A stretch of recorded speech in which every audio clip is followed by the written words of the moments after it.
দিদির রেজাল্টটা দেখ ভালো করে। দুটো রেজাল্টে চোখ বোলাতে বোলাতেই ক্লাস 4-এর তৃষানকে ধমকে উঠল সৃজা। দিদির রেজাল্টটা একবার চোখ মেলে দেখেছিস?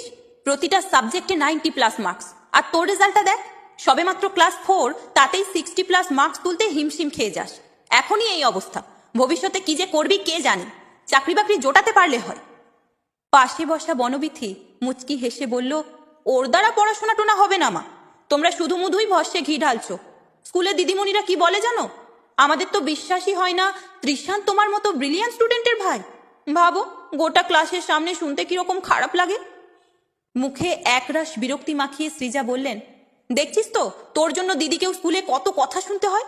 ফার্স্ট গার্লের ভাইয়ের কিনা এমন অ্যাভারেজ রেজাল্ট, আমার তো ভাবলেই মাথা ঘুরছে।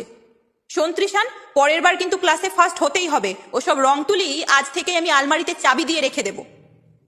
এতক্ষণ ধরে মা দিদির সমবেত আক্রমণের সামনে চুপ করে থাকা তৃষান রং তুলি তুলে রাখার কথা শুনে কাঁদো কাঁদো স্বরে বলে উঠল, রং তুলি প্যালেট তুলে রেখো না মা, ওগুলো ছাড়া যে আমি বাঁচতে পারবো না। ভোরের আলোয় ড্রয়িং বুকে আঁচড় না কাটলে যে আমার দিন শুরু হয় না। মুখ বেঁকিয়ে বনবিথি বলল, এমনিতে ছেলে পড়াশোনায় অষ্টরম্ভা, ওদিকে ছবি এঁকে পিকাসো হবেন। ওসব তুলির টানফান ছেড়ে আজ থেকে মন দিয়ে পড়াশোনা কর। পরের বার ম্যাডামদের কাছ থেকে যদি তোর নামে কোনো কথা শুনতে হয়, তবে তোর একদিন কি আমার একদিন। তুমি কিন্তু তোমার ছেলেকে ভালো করে বুঝিয়ে দাও মা। ছবি এঁকে আর যাই হোক, পেট ভরে না। বইমেলায় ঘুরতে গিয়ে শিল্পীদের অবস্থা তো দেখেছো। কোনো কথা না বলে গম্ভীর মুখে উঠে দাঁড়ালো সৃজা। অনেক উল্টোপাল্টা কথাবার্তা হয়েছে, এবার দুজনেই কিছু মুখে দিয়ে নেবে চলো।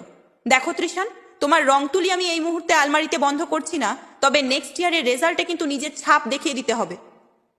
মায়ের কথা শুনে তৃষানের মুখে অনাবিল হাসি ফুটে উঠল। অলক্ষ্যে মুখ বেঁকালো বনবিথি। রাত্রিবেলা বিছানায় শুয়ে সুজাতর সঙ্গে তৃষানের ভবিষ্যৎ নিয়ে আলোচনা করছিল সৃজা।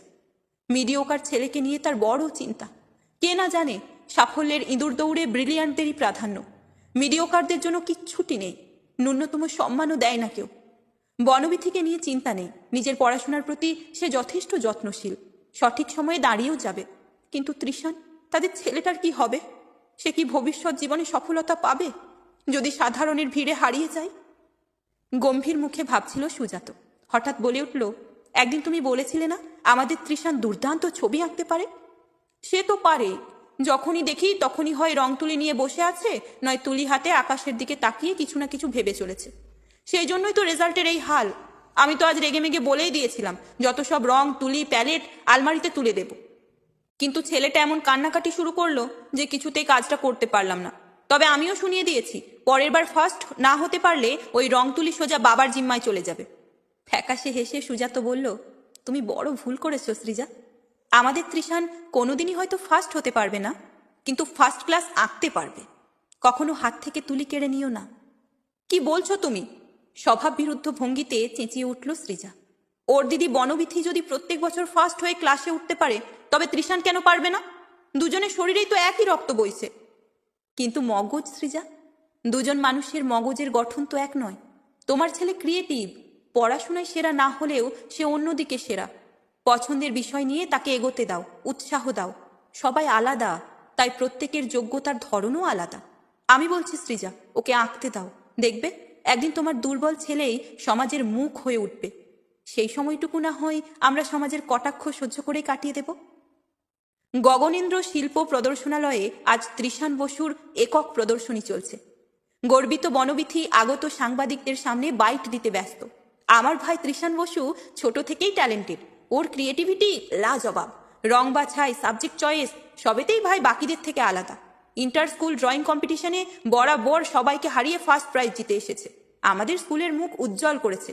তৃষান বসু দিদি হিসাবে আমি সত্যিই গর্বিত। দূরে দাঁড়িয়ে থাকা লাজুক চেহারা তৃষান বসুর মুখে মৃদু হাসি ফুটে উঠল। ভাগ্যিস ভাগ্যিস সেদিনকার রেজাল্টের পর থেকে মা বাবা তাকে পূর্ণ সমর্থন করেছিল। বাবার আশ্বাস বাক্য আর মায়ের প্রেরণায় দুর্বলতা বদলে গিয়েছিল শক্তিতে। আজ সে একজন সফল মানুষ। সফলতার স্বাদ আস্বাদন স্মৃতিতে ফিরিয়ে আনছে একদা ব্যর্থতার দিনগুলো। টিভির সামনে বসে থাকা দুজন মানুষের চোখে জল। এ জল কষ্টের নয়, এ জল আনন্দের, পরিপূর্ণতার। দুর্বল সন্তানটি যখন সমাজের বুকে প্রতিষ্ঠা পায়, তখন মা বাবার চেয়ে কি কেউ বেশি খুশি হয়?